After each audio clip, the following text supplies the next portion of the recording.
Salibonani balaleli, siyalamukela lapha lisizwa likhona ngaba semakhaya ngaba loba kungaphi lapha likhona. Sithanda ukulamukela kulolu hlelo esingena kulo namhlanje esiza kuxoxa khona sindawonye ngelizwi likaNkulunkulu. Uhlelo oluthi buza iBhayibhili likuphendule.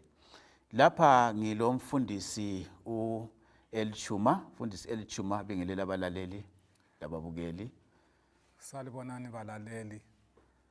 Siyabonga, ngilomfundisi Khohlisa, mfundisi Khohlisa bingelela abalaleli. Salibonani balaleli. Siyabonga bafundisi, siyalamukela.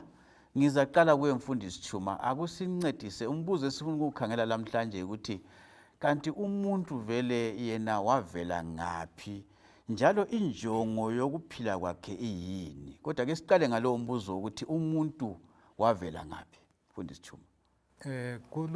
Kule mfundiso eziningi ezikhuluma ngokuvela komuntu, kudalwa komuntu. Kodwa iBhayibhili nxa uyifunda ukhangela kuGenesis 1 ivesi 1 ithi yona ekuqaleni uNkulunkulu wadala izulu lomhlaba. Ukuveza ukuthi uNkulunkulu nguye umsunguli wezulu lomhlaba. Bese kusithi kusahluko esifanayo uGenesis 1 ivesi 26 lo 27. iBhayibhili liyaqhubeka lithi lona uNkulunkulu wasesithi kasenze abantu ngomfanekiso wethu basifuze. Uvesi 27 abese sithi uNkulunkulu wasemenza umuntu ngomfanekiso wakhe, wabenza owesilisa lowesifazana. So iBhayibhili nxa ukhangelisisa kahle liveza ukuthi uNkulunkulu nguye odalileyo umuntu. uNkulunkulu nguye owadala abantu, utsho njalo umfundisi uChuma ngensuku eziyisithupha dala izinto zonke. Umuntu wadalwa ekucineni waba ngumqhele wendalo kaNkulunkulu. Mfundisi Khohlisa, sincedise ukuwelula lumcabango umfundisi uChuma uletha lapha ukuthi kanti wenziwa njani, yini eyasetshenziswayo ukwenza umuntu funa okwehlukene lezinye izinyamazana bezinye izidalwa esizaziyo. Siyabonga mfundisi.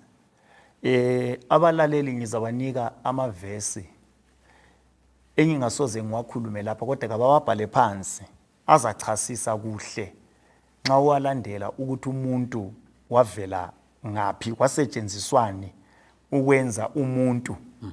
Ngilo Genesis 3 verse 19. Ibhaleni phansi balaleli. Silomchumayeli 3 ivesi ngelika 20. Cela abalaleli bayibhale phansi. Sizoba lomchumayeli 12 ivesi ngelika 7. Alright. Kodwa ngifuna ukuyikhuluma nguGenesis 2 ivesi ngelika 7. Ngiphendula umbuzo othi uNkulunkulu wasebenzisani edala umuntu. Lithi iBhayibhili kuGenesis 2 ivesi ngelika 7. Wase bumba umuntu ngothuli lomhlabathi. Wasephefumulela umphefumulo, umoya wokuphila. Kwase kusiba ngumuntu ophilayo. Ngenye indlela amavesi engiwanike abalaleli, le vesi engiyibalile uGenesis 2 verse 7, achasisa ukuthi kuyini uNkulunkulu akusebenzisileyo ukudala umuntu, ngoba ngabuyela phezulu. iBhayibhili lithi uNkulunkulu wathi kakube khona lokho, kwaba khona, kakube khona lokho, sebenzisa umlomo. Kodwa nxa esefike kudaleni umuntu, licacile iBhayibhili okusetshenzisiweyo, kusetshenziswe uthuli lomhlabathi. Ngenye indlela ulimo olulula olwaziwa ngabantu mfundisi, uNkulunkulu usebenzise inhlabathi ukudala umuntu. Wasephefumulela enhlabathini isidunjini umphefumulo wokuphila, kwase kusiba ngumuntu ophilayo. Siyabonga mfundisi, uthinta indaba eqhakathekileyo kakhulu. Umuntu kuthi ukuthi wenziwe ngenhlabathi, kuthi ukuthi inyama lesiyo yona yavela enhlabathini. Kwenye indawo uthi ngumhlabathi uzabuyela emhlabathini. Ngifuna ukuthi mhlawumbe lo mfundisi uChuma lincedisane lapha ukuchasisa indaba yomoya lo wokuzwa. Ngifuna sichasisele abalaleli indaba. Balaleli bhalanini phansi amavesi ngenxa yesikhathi sethu ukuze liwalandelele ngemva kwesifundo. Kodwa esizama ukuthi sikuchasise ukuthi iBhayibhili lona lithini, umoya lo ngumoya bani okuthiwa uNkulunkulu wathi sembumbile umuntu wabumba amakhala wabumba umlomo njobana sikwazi wasefaka lowo moya ngumoya bani awufakayo. Ngiyabonga mfundisi. Liyane ngeke ngayithinta umchumayeli ngo-12 verse ngelika 7. Ithi yona ekufeni komuntu. Umoya, inyama ibuyela othulini lapho yavela khona. Umoya ubuyela kuNkulunkulu owawunika. Wasesithi yena omunye kungani uNkulunkulu lamabhokisi ezulwini ngale lapha afaka khona imimoya yabantu. uNkulunkulu kaphefumulelanga imimoya, waphefumulela umoya. Ayikhona imimoya. Munye umoya owaphefumulela uNkulunkulu. Sibanenge emhlabeni kasila mimoya, silomoya.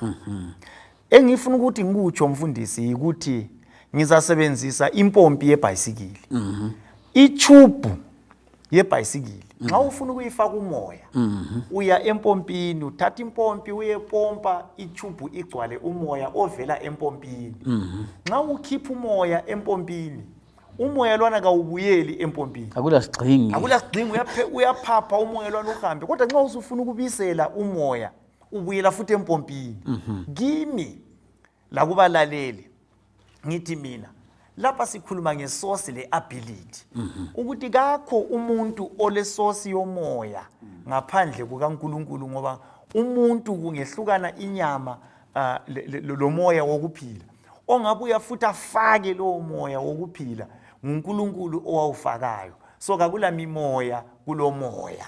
Siyabonga mfundisi, nasi indaba balaleli, nasi indaba mfundisi Chuma akusichazele. Bathi bona ngesilungu yi-spark of life. Akhuluma ngayo umfundisi ukhohlisa lapha. Yiyo yini mfundisi ukhohlisa engakasukuwe? Angithi yiyo yini ephilisa ubunyonyo wena leyo efana nayo? Ubunyonyo obuncane bona ba. Ubunyonyo lentwala. Lentwala. Yi-spark of life esizama ukuyichasisa ukuthi ngumoya wokuphila. Mfundisi Chuma akusincedise ngezibonelelo ukuze abalaleli kube lula ukuthi bayizwisele indaba iyahlupha yikho ngani nihlala kiyo kancinyane. Ngizaletha umzekeliso lapha. Nxa iBhayibheli likhuluma ukuthi uNkulunkulu wadala umuntu ngothuli lomhlabathi, wasefaka ithi yona iBhayibheli umphefumulo wokuphila. Futhi umoya lo ngumphefumulo wokuphila ngamandla avela kuNkulunkulu ayenza ukuthi umuntu aphile. So amandla lawo engadisconnectwa kusho ukuthi umuntu uba yisidumbu. Ngingalinganisa kwesinye isikhathi imizekeliso ingaba lokwehluleka kwayo kumbe lokuqina kwayo, kodwa ngicabanga ukuthi mina kunjenge iglobe. Nxa kule getsi ungalayithi iglobe laphana, iglobe lelana liyakhanyisa ngoba amandla awokukhanyisa lawana ayangena ku-globe. So nxa ucitsha yiku-disconnecta, akulalutho olucuphileyo walukhupha ku-globe lelana, uphonga uma kuphela amandla lana kasafiki ku-globe. So iglobe selicitshile selingani yinto efileyo.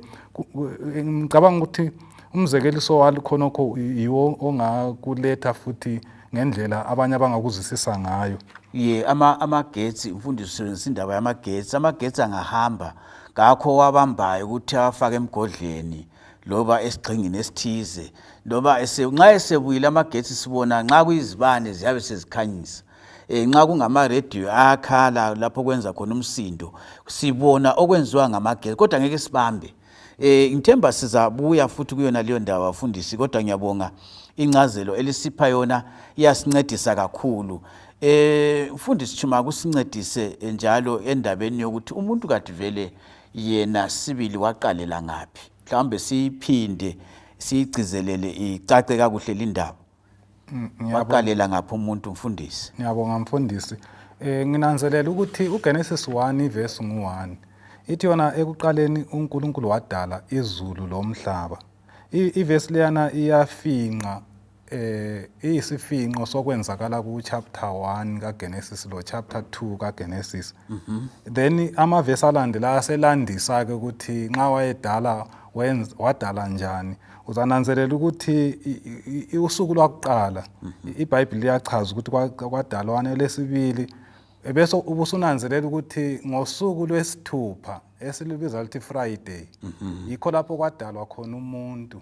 Into zonke zasezidaliwe nxa kwasokudala umuntu njalo njengokutsho kwakho ekuqaleni uthe wena umuntu ungani uba ngumqhele wendalo. Nguye odalwa ekucineni ngosuku lwesithupha esilubiza sithi thina iFriday.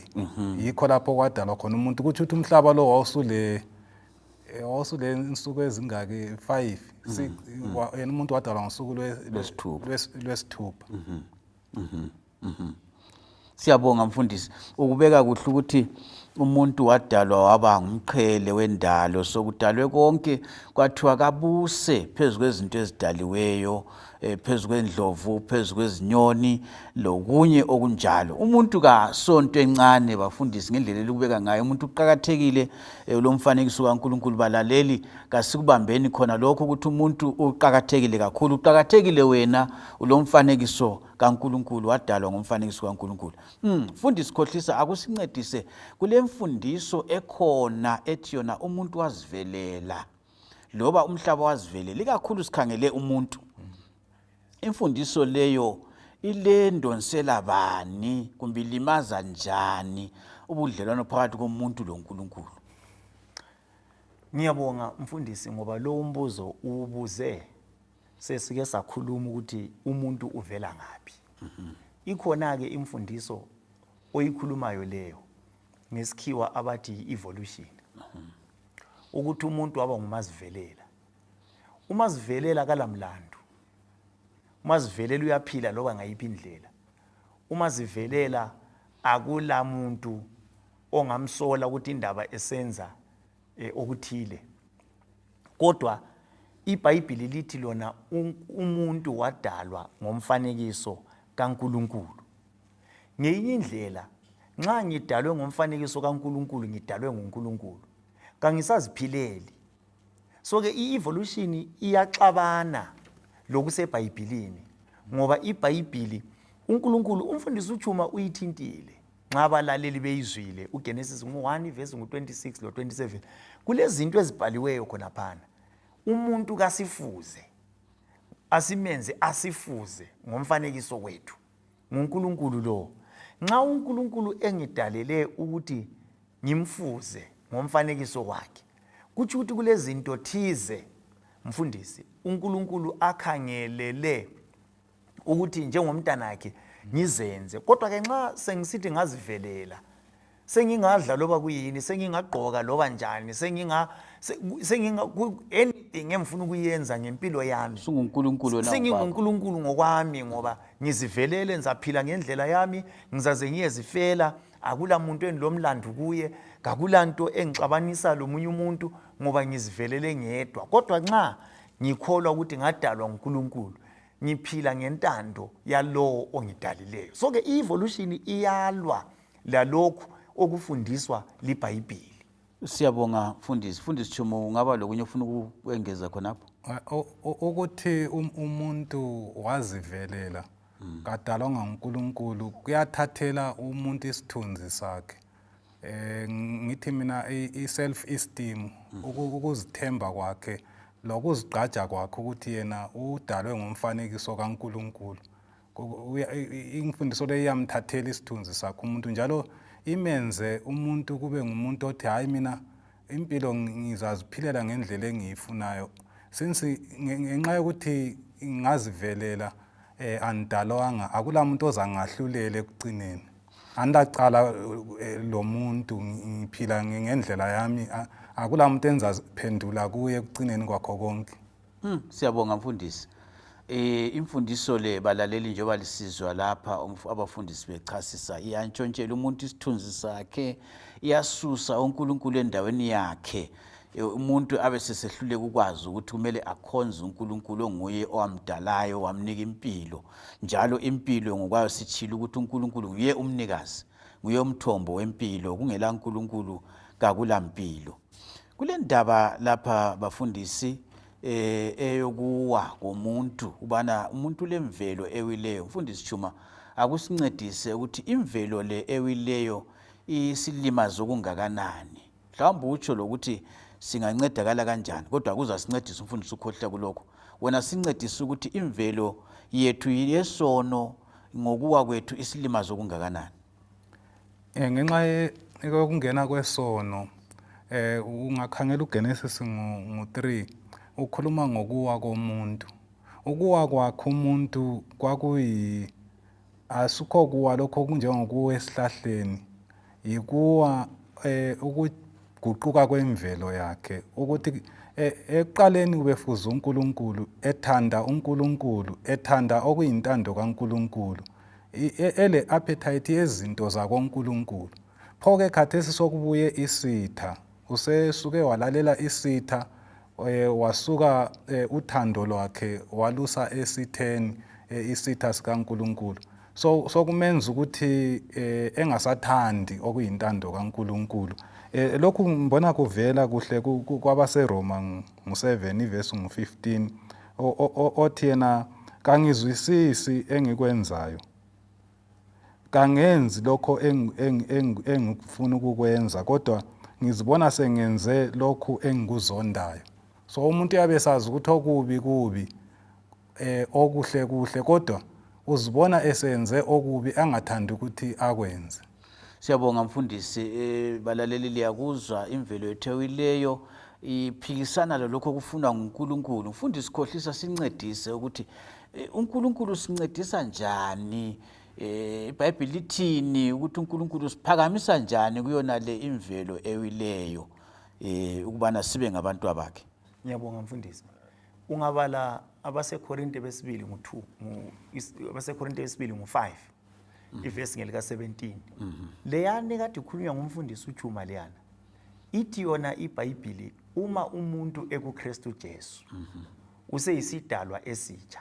Konke okudala sekwedlule. Ngenye indlela uNkulunkulu lanxa sesiwile ngele indlela ebichasiswa la. uNkulunkulu vele ukhangelele ukusiphakamisa. Ngizanika abalaleli amanye amavesi bangabala kuJohane ngo-3 vesi ngo-16 lo-17, nguJohane ngo-1 ivesi ngelika 12.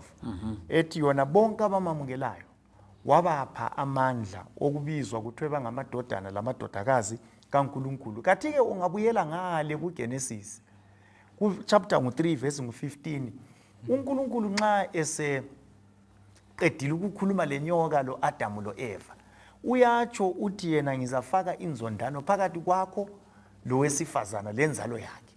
Yena uzacobodisa ikhanda lakho, wena uzaluma isithende sakhe. Ngenye indlela uSathane otshintshe waba yinyoka uvele unqotshiwe mfundisi esiphambanweni kudala ngoba ucobodisiwe ikhanda.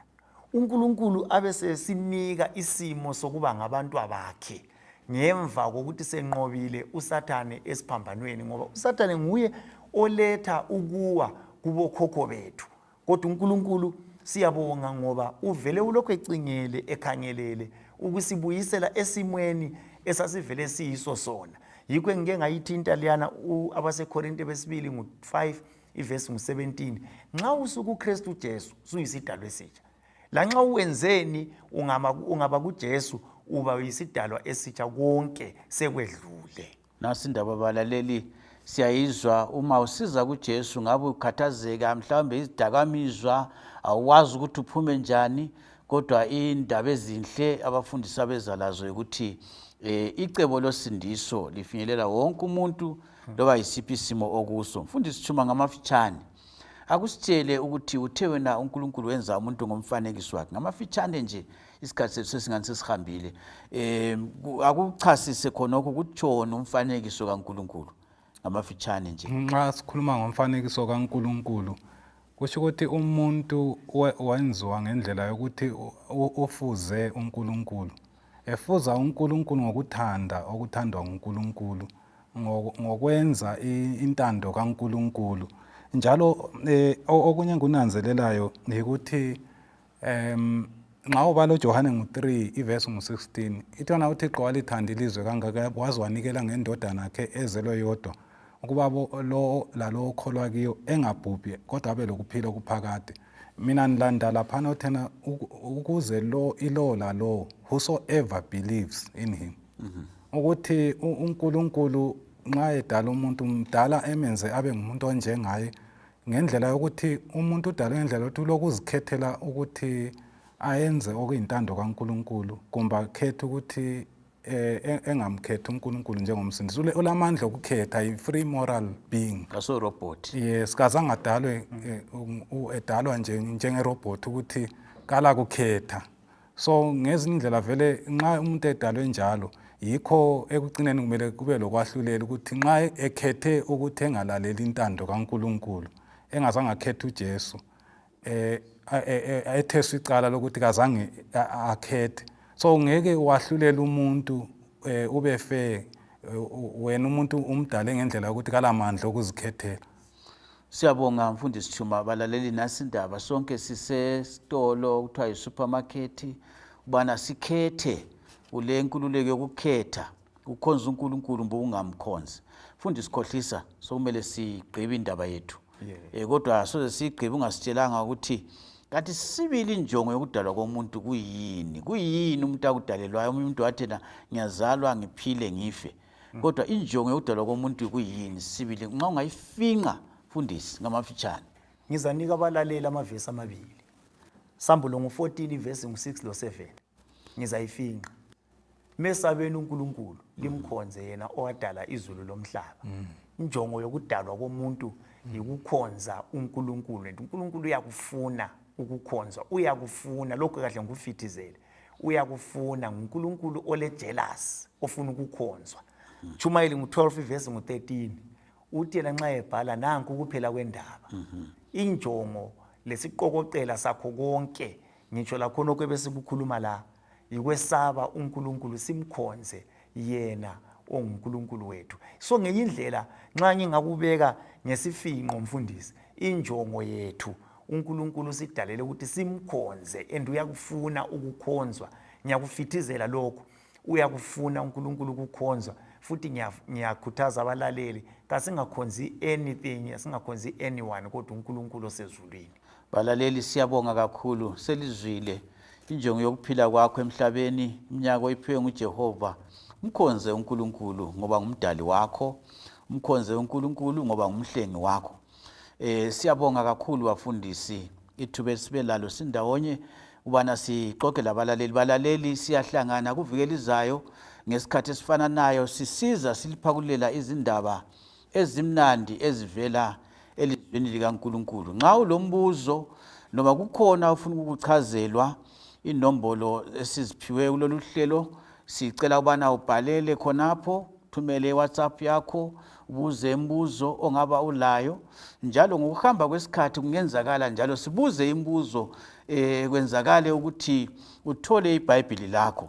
Uqhubeka ulalela lezi nhlelo, sithemba ubana lizabusiseka, lizaphathiseka lapho lisibamba khona, kungaba semakhaya, kungaba semagagasini, kungaba sebulenjini. Inkosi lomusa ibe lani, size sidibane kuhlelo oluzayo. Bafundisi balisani abalaleli. Siyabonga lisale kuhle balaleli, sikhonze uNkulunkulu yiso isiqoqela sendaba. Siyabonga lisale kuhle balaleli.